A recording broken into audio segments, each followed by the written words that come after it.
안녕하세요. 송은섭입니다. 기도와 응원해 주신 분께 감사합니다. 본 영상 설교는 새가족 교회 주일 설교 메시지입니다. 교회 성도님들과 신앙생활의 새가족을 위한 쉬운 메시지를 전합니다. 새가족 교회 주일 메시지를 전합니다. 오늘은 고린도전서 말씀으로 하나님 나라 복음의 메시지를 전하려고 합니다. 하나님의 말씀은 고린도전서 2장 6절에서 16절까지이며 설교 제목은 누가 하나님의 지혜를 알 수 있나입니다. 오늘 설교에 대한 궁금함, 기대감을 가지고 메시지로 함께 들어가 보겠습니다. 먼저 같이 성경을 읽겠습니다. 고린도전서 2장 16절 말씀 새번역 성경으로 함께 읽어보겠습니다. 누가 주님의 마음을 알았습니까? 누가 그분을 가르치겠습니까? 그러나 우리는 그리스도의 마음을 가지고 있습니다. 지난주에 이어서 하나님의 지혜를 얘기하고 있어요. 우리는 지혜가 넘쳐나는 시대에 살고 있죠. 스마트폰은 아주 똑똑하고 인공지능 AI는 사람의 직업을 위협할 정도로 아주 발전했습니다. 세상은 정보를 많이 알고 분석하고 효율적으로 살아가는 것이 지혜롭다라고 말합니다. 그래서 많은 사람들은 학문, 데이터, 전략, 논리들을 통해서 인생의 문제를 해결하려고 하죠. 하지만 오늘 말씀에서 바울은 우리에게 정반대의 이야기를 하는 것 같습니다. 진짜 지혜는 세상의 공부나 경험에서 오는 것이 아니라 하나님께서 성령을 통해 주시는 것이라는 사실입니다. 그렇다면 여기서 질문이 하나 생기죠. 누가 하나님의 지혜를 알 수 있습니까? 오늘 말씀 고린도전서 2장 6절에서 16절까지는 이 질문에 대해서 답을 줍니다. 오늘 말씀을 통해서 하나님의 지혜가 무엇인지, 그 지혜를 알 수 있는 사람, 그 지혜를 아는 사람이 어떻게 사는지를 함께 살펴보기를 원합니다. 설교를 위해서 세 가지 질문을 준비했습니다. 이해하기 쉬운 질문이며 답도 쉽습니다. 하나씩 살펴볼까요? 첫 번째 질문이에요. 바울은 어떤 사람에게 지혜를 말하나? 고린도전서 2장 6절 7절 말씀 읽겠습니다. 그러나 우리 바울과 사역자들은 성숙한 사람들 가운데서는 지혜를 말합니다. 그런데 이 지혜는 이 세상의 지혜나 멸망하여 버릴 자들인 이 세상 통치자들의 지혜가 아닙니다. 우리는 비밀로 감추어져 있는 하나님의 지혜를 말합니다. 그것은 하나님께서 우리를 영광스럽게 하시려고 영세전에 미리 정하신 지혜입니다. 바울은 믿음이 자란 사람들, 온전한 자들에게, 성숙한 자들에게 지혜를 말한다고 했습니다. 이것은 세상의 지혜, 세상 권력자의 지혜가 아니라고 했습니다. 세상의 지혜는 잠시 있다가 사라지는 것이고 세상의 지혜는 하나님의 뜻을 전혀 이해하지 못합니다. 세상은 하나님의 지혜를 보지도 듣지도 상상조차도 하지 못합니다. 왜냐하면 그것은 전적으로 하나님의 은혜 가운데 감추어졌기 때문입니다. 감추어진 지혜인 것이죠. 감추어진 지혜, 어떻게 알 수 있을까요? 세상의 권력자들, 지도자들이 이 지혜를 전혀 깨닫지 못했습니다. 사실 이 지혜는 예수 그리스도이십니다. 그들은 예수님을 단지 나사렛 출신의 선지자 정도로만 여겼고 결국 십자가에서 못 박았습니다. 하지만 그분은 바로 하나님의 감춰진 지혜 구속의 중심이신 예수 그리스도이셨습니다. 그리고 바울은 이 이사야 말씀을 인용하고 말하고 있죠. 하나님이 자기를 사랑하는 자들을 위하여 예비하신 모든 것은 눈으로 보지 못하고 귀로도 듣지 못하고 사람의 마음으로 생각하지도 못하였다. 하나님의 지혜는 사람이 스스로 알 수 없습니다. 이것이 바로 하나님의 지혜는 계시되어야지만 알 수 있다는 성경의 가르침인 것이죠. 첫 번째 교훈 메시지를 발견합니다. 하나님의 지혜를 소망하라. 하나님의 지혜는 감추어진 지혜입니다. 그 지혜를 감추신 분에게 매달려야지 그 지혜를 알 수 있지 않을까요? 두 번째 질문이에요. 하나님은 어떻게 지혜를 알려주시나? 10절 말씀 보겠습니다. 하나님께서는 성령을 통하여 이런 일들을 우리에게 계시해 주셨습니다. 성령은 모든 것을 살피시니 곧 하나님의 깊은 경륜까지도 살피십니다. 하나님께서 성령님을 통해 우리에게 알려주신다는 것이죠. 하나님의 지혜는 감추어졌지만 하나님께서 원하시는 사람들에게는 그것을 드러내십니다. 어떻게 해요?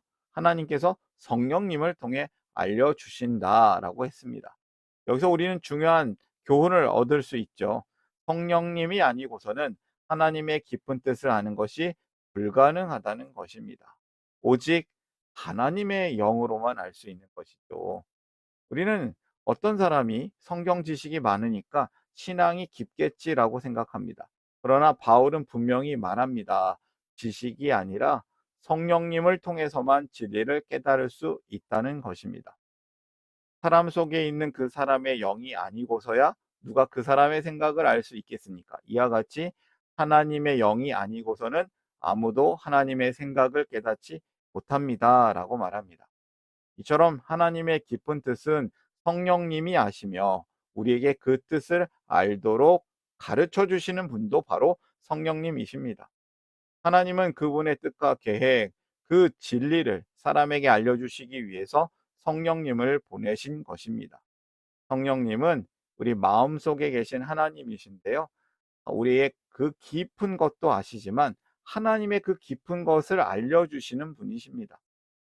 우리는 인간의 이성과 능력으로 하나님을 알 수 없습니다. 하나님께 도달할 수 없습니다.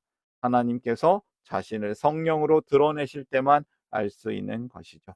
두 번째 메시지를 정리해 볼까요? 성령을 통해 하나님의 지혜를 알라. 하나님의 지혜는 오직 성령으로만 알 수 있습니다. 세 번째 질문으로 가겠습니다. 누가 하나님의 지혜를 알 수 있나? 마지막 질문이에요. 14절부터 16절까지 읽겠습니다. 그러나 자연에 속한 사람은 하나님의 영에 속한 일들을 받아들이지 아니합니다. 이런 일들은 영적으로만 분별되기 때문입니다. 신령한 사람은 모든 것을 판단하나 자기는 아무에게서도 판단을 받지 않습니다. 누가 주님의 마음을 알았습니까? 누가 그분을 가르치겠습니까? 그러나 우리는 그리스도의 마음을 가지고 있습니다. 하나님의 영으로만 하나님의 생각을 알 수 있는 것이죠. 그런데 우리는 어떻게 알죠? 우리는 그리스도의 마음을 가지고 있기 때문입니다. 우리는 성령을 통해서 하나님의 뜻과 생각을 이해하고 따를 수 있다는 뜻입니다. 하나님의 영이신 성령님만이 하나님의 생각을 아십니다. 성령이 있는 사람은 하나님의 지혜를 알 수 있습니다. 반대로 성령이 없는 사람은 하나님의 지혜를 알 수 없습니다. 바울은 이 두 종류의 사람을 분명히 구분합니다. 두 종류의 사람이 있죠. 첫 번째는 자연에 속한 사람이고 두 번째는 신령한 사람이라고 했습니다. 먼저 자연에 속한 사람, 이전 번역에서는 육계에 속한 사람이라고 했는데요. 이 사람은 아직 거듭나지 않은 사람, 성령이 거하지 않은 사람입니다. 이 사람은 하나님의 말씀을 어리석게 여기면서 영적인 진리를 이해하지 못하고 복음의 능력을 받아들이지 않습니다. 그 이유가 무엇이겠습니까? 영적인 것은 영적으로만 분별되기 때문입니다. 사람이 이성이나 논리로는 하나님의 말씀을 이해할 수 없고 성령님이 가르쳐 주심 없이는 복음을 알 수 없기 때문입니다. 반대로 신령한 사람이 있습니다. 신령한 사람, 성령님이 거하는 사람은 모든 것을 분별할 수 있으며 세상 사람들은 그 사람을 온전히 이해하지 못한다고 합니다. 신령한 사람, 성령이 가득한 사람, 성령의 도우심으로 진리를 알 수 있고 이 세상과는 다른 판단 기준으로 살아가는 것이죠. 두 종류의 사람, 여러분 어떤 사람이 되겠습니까? 그 마음을 가진 사람이 되시기를 바랍니다. 성령님과 함께하는 사람입니다. 예수님의 마음을 가진 사람입니다.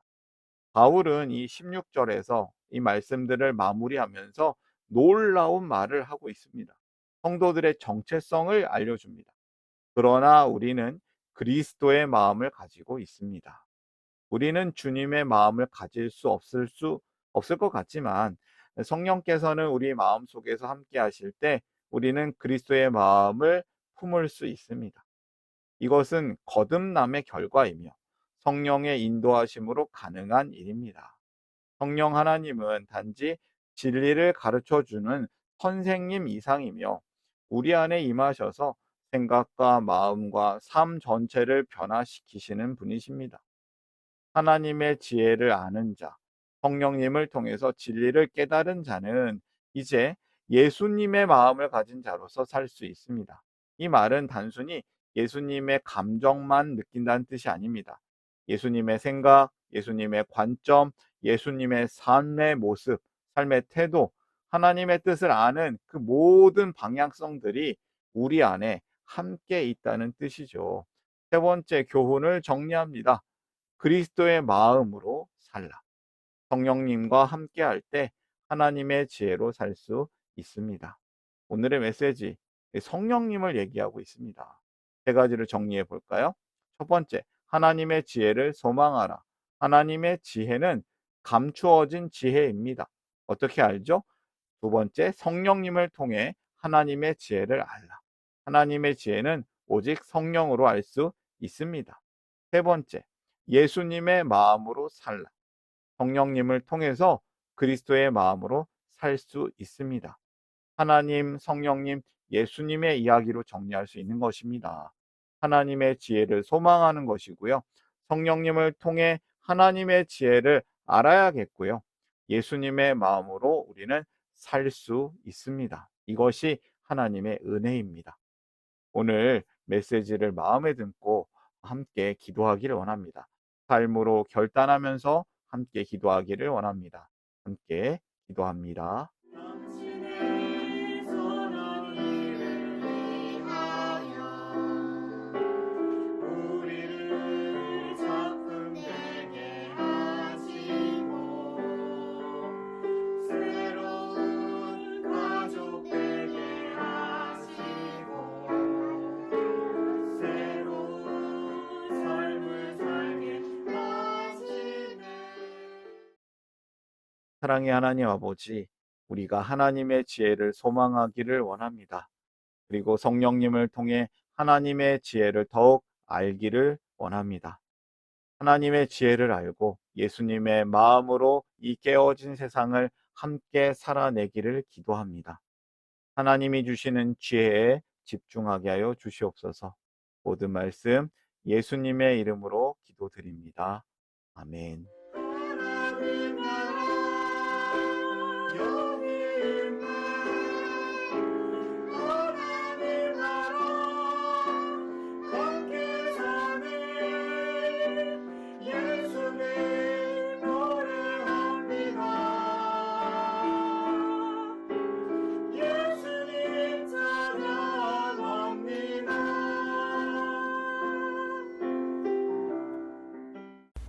샬롬, 송은섭입니다. 저를 통해 또는 누군가의 추천과 우연한 기회로 이 메시지를 보게 되신 분들께 감사합니다. 모든 성도님들은 하나님 나라의 새가족이십니다. 교회를 처음 나오신 분들만 새가족이 아니라 우리 모두가 새가족입니다. 왜냐하면 우리가 하나님 나라에서 새로운 관계가 된 새로운 가족 공동체이기 때문입니다. 본 설교는 새가족교회 공동체 새가족과 후원자를 위한 메시지이며 기독교를 잠시 떠났거나 새롭게 시작하시는 분들을 위한 쉬운 메시지이기도 합니다. 혹시 새가족교회의 가족, 새가족 또는 후원자가 되기를 원하시는 분들은 이메일로 카카오톡 아이디로 연락을 주시면 감사하겠습니다. 오늘의 메시지 하나님의 은혜가 넘치시기를 바랍니다. 사랑합니다. 축복합니다.